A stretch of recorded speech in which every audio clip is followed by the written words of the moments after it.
लोगों के गजब कारनामे देखने के लिए आप सभी रेडी हो जाएं। चल भोसड़ी। One.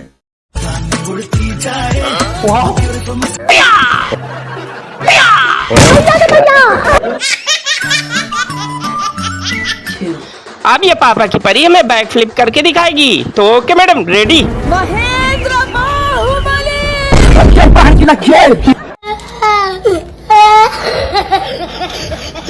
Three.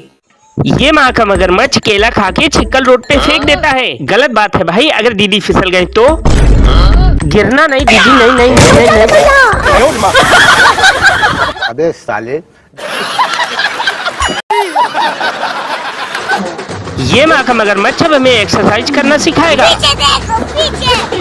वाह बेटा लाल, आप तो सफेद हो गए। एकदम राइमिंग बोलेंगे भैया जी।